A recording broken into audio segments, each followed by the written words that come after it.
V BTS mencapai all kill yang langka meski sudah mendaftar wajib militer. Meskipun sedang dalam masa jeda karena wajib militernya, V terus membuktikan pengaruh globalnya. Baru-baru ini, Bazaar Korea Helpers mengungkapkan V sebagai bintang yang siap untuk meliput edisi Februari 2024 mereka. 3 sampel yang dirilis oleh mereka menampilkan V yang mengenakan Celine, merek yang ia wakili sebagai duta global. Masing-masing sampulnya menunjukkan pesona anggota BTS ini yang belum pernah dilihat sebelumnya, dengan banyak penggemar yang terpesona dengan visualnya yang seperti anime. Sentuhan Midas V segera berlaku dengan pre-order untuk majalah edisi Februari mengambil alih peringkat buku terlaris di 7 situs e-commerce terbesar di Korea Selatan dan Jepang pada 11 Januari. Sehari setelah sampelnya diluncurkan, platform itu termasuk Aladdin, Yes24, K-Town4U, Kyobo Book, Gmarket, Rakuten Jepang, dan Kuten Jepang. Di Yes24, sampul V menduduki 3 tempat teratas dalam kategori buku terlaris majalah mingguan. Ia juga mengamankan 4 posisi pertama dalam buku terlaris real time. Di Aladdin, terbitan ini menempati 3 posisi teratas dalam 3 kategori terlaris berbeda, dan di Gmarket, terbitan ini menduduki 4 posisi pertama dalam kategori majalah mode.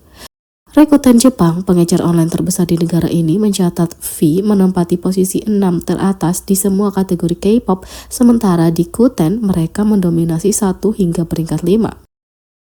Terakhir, cover itu menduduki posisi pertama di platform perdagangan online global K-Town4U pada tanggal 10 dan 11 Januari. Sementara itu, Bazaar Korea milik Harper's telah memberikan bocoran lebih banyak konten yang akan dirilis pada tanggal 22 dan 26 Januari.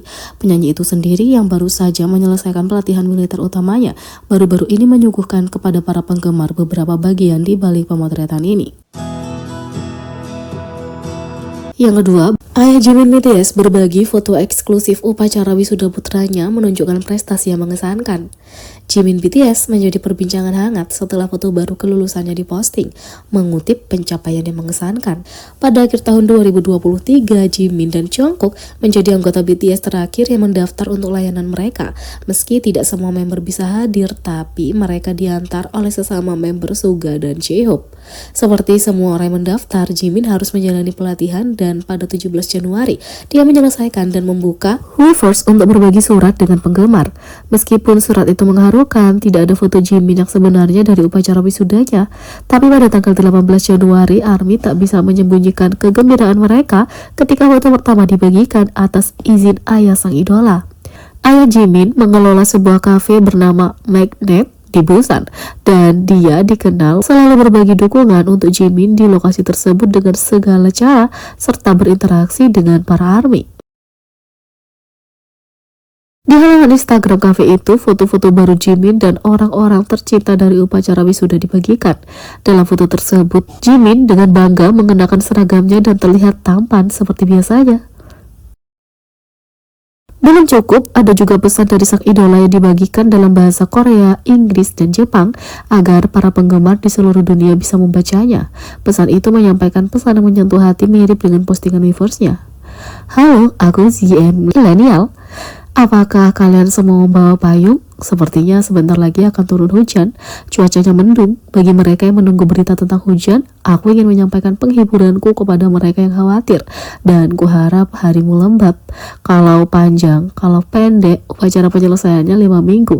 Ini sudah berakhir berkat dukungan dan cinta ARMY. 1 tahun 5 bulan bisa menjadi waktu yang lama, tapi bisa juga menjadi waktu yang singkat. Hujan musim semi, hujan lebat, hujan deras akan segera terjadi di sampingmu. ARMY memberiku banyak kekuatan. Aku dengan sepenuh hati berterima kasih, kata Jimin. Dalam foto-foto itu, netizen juga memperhatikan bahwa Jimin mendapat prestasi besar saat lulus. Dengan melihat sertifikatnya, ARMY melihat bahwa sang idola mendapat pujian dari komandan divisi yang diberikan kepada mereka yang mendapat peringkat pertama di antara semua peserta pelatihan. Seperti biasa, para anggota BTS bekerja keras selama pelatihan dan menunjukkan bahwa apapun yang mereka lakukan, mereka memberikan yang terbaik. Bagaimana Suga menentang standar dengan band pendukung tur solonya? Suga baru-baru ini kembali dengan episode baru Suchwita, dan kali ini dia ditemani oleh pemimpin CNBLUE, Jung Young-hwa. CNBLUE debut di Jepang pada tahun 2009 dan debut di Korea tahun 2010, dan menemukan beberapa promosi mereka tumbang tindih dengan BTS ketika grup generasi ketiga ini debut 2013. Yonghwa menyebutkan betapa perhatiannya BTS terhadap CNBLUE dan para anggota terus mendukung satu sama lain hingga hari ini.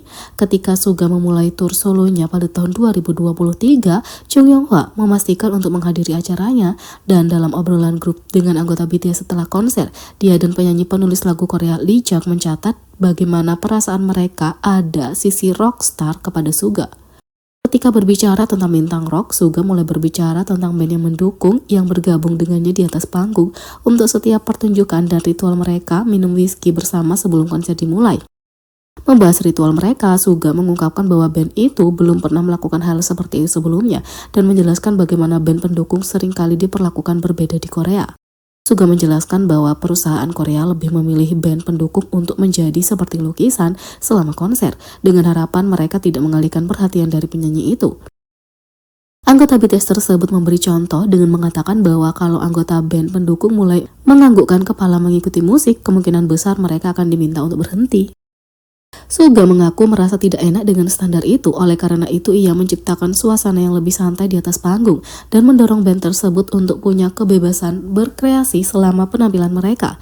Yonghwa mengerti, mengatakan bahwa anggota band pendukung bersyukur atas kemampuannya untuk mengekspresikan kreativitas mereka, dan Suga mengatakan dia hanya ingin orang-orang tahu betapa kerennya band itu. Tak hanya itu, interaksi dengan BTS membuat Yonghwa belum merasa sangat bersyukur. Selama episode Sujuita, Yonghwa dan Suga juga membahas kapan BTS dan Yonghwa pertama kali bertemu, yaitu saat promosi BTS I Need You dan promosi Yonghwa untuk single debut solo One Fine Day. Yonghwa menjelaskan bahwa dia merasa kesepian berpromosi sendirian, jadi dia pergi ke belakang panggung dan bertemu BTS. BTS menarik perhatiannya karena promosi mereka saling tumpang tindih dan merasa ada sesuatu yang berbeda tentang grup itu yang dia prediksi akan membuat mereka sukses.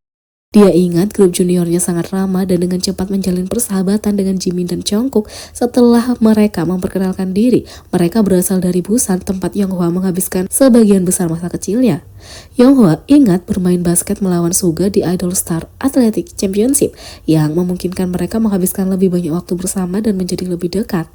Sambil mengenang masa lalunya, Yonghwa mengungkapkan satu kenangan yang sangat berkesan baginya, dan itu adalah sesuatu yang sangat dia syukuri. Pada tahun 2016, Yonghwa merilis lagu kolaborasi Hello dengan penyanyi penulis lagu Son Woo Jong-ah. Setelah merilis lagu itu, para anggota BTS menyemangatinya, memuji musiknya, dan rilisan solonya di tahun 2015, One Fine Day. Yonghwa mengaku merasa banyak tekanan saat itu, ia merasa kurang dan ingin diakui karena musiknya. Karena dia sedang melalui masa sulit, pujian BTS tentang musiknya dan kata-kata penyemangatnya semakin berarti baginya. BTS dikenal ramah terhadap artis senior dan junior, dan sepertinya mereka meninggalkan pengaruh yang bertahan lama pada Yonghwa. Jadi, bagaimana menurut kalian tentang ini? Beri komentar di bawah, klik subscribe, like, share, dan klik lonceng. Sekian video kali ini, sampai jumpa lagi.